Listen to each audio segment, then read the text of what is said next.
નમસ્કાર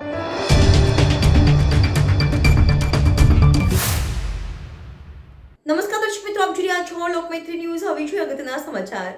વલસાડ જિલ્લાના ધરમપુર તાલુકાના ભેસંદ્રા ગામે શ્રી જગનેશ્વર મહાદેવ મંદિરના લાભાર્થે ઓપન નાઇટ ટેનિસ ક્રિકેટ ટુર્નામેન્ટનું આયોજન કરવામાં આવ્યું હતું. ધરમપુર તાલુકાના ભેસંદ્રા ગામે શ્રી જગનેશ્વર મહાદેવ મંદિરના લાભાર્થે ઓપન નાઇટ ટેનિસ ક્રિકેટ ટુર્નામેન્ટનું આયોજન ટીકુભાઈ અને એમના સાથી મિત્રો દ્વારા કરવામાં આવ્યું હતું, જેનો શુભારંભ ધરમપુર તાલુકાના પીઆઈ ભોયા અને આમંત્રિત મહેમાનોના હસ્તે કરવામાં આવ્યો હતો. જે ગામના પ્રથમ નાગરિક ભરતભાઈ, ધરમપુર તાલુકાના ધારાસભ્ય અરવિંદ પટેલ, મારા તાલુકા પંચાયતના સાથી મિત્ર પ્રતાપભાઈ, ધરમપુર તાલુકાના આરોગ્ય હોસ્પિટલના ડૉક્ટર ધ્રુમિન પટેલ, ડૉક્ટર અર્પણ પટેલ, ધરમપુર તાલુકાના કીર્તિભાઈ આહિર, ફહાદ બહનાના તોફિક મેમણ, પ્રભાકર યાદવ, નિખિલ ભંડારી, હિનલ ગરાસિયા સહિત આગેવાનો હાજર હતા, જેમને આમંત્રણ આપી અમારું બહુમાન કર્યું તે બદલ તમામ આયોજક મિત્રોનો આભાર માન્યો હતો. Reporter Ashwin power, Lokmaitri news, Valsad.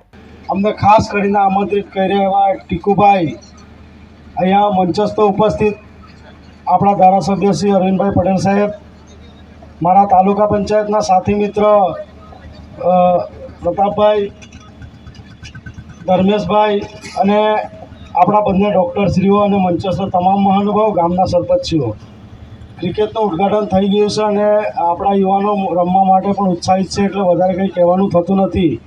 પરંતુ મારે આપણા યુવાનોને એક જ વાત કરવી છે કે આપણા આ જ ગામના એક યુવા મિત્ર છે મારા ટીકુભાઈ, કે જેઓ હંમેશા કોઈની સાથે પણ અન્યાય થાય, કોઈને બી તકલીફ હોય તો રાત્રે 12 વાગે ફોન કરીને કહે કે આપણા આ લોકોને તકલીફ થઈ છે ને આપણે ત્યાં જવાનું છે. બસ એક તાકાત આપણે બધાએ રાખવી પડશે, કારણ કે આપણે જ્યારે ક્રિકેટ રમતા હોય ત્યારે ક્રિકેટમાં 11 ખેલાડી હોય છે અને એમ્પાયર કોઈક વાર ખોટો નિર્ણય કરે અને 11 ખેલાડીઓ સાથે કદાચ અણબનાવ પણ હોય, બધા સાથે બનતું ન હોય, પણ જ્યારે એમ્પાયર કંઈ ખોટું કરે ને તો તમામ 11 ખેલાડીઓ એમ્પાયર પાસે જઈને એમ કહે છે કે આ ખોટું છે, આ નહીં ચાલે.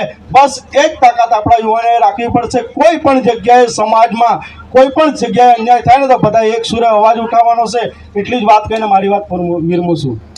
લોકમૈત્રી ન્યૂઝ સાથે જોડાયેલા રહેવા અમારા યુટ્યુબ ચેનલને સબસ્ક્રાઇબ કરી ફેસબુક અને ઇન્સ્ટાગ્રામ પેજને લાઇક અને શેર કરો.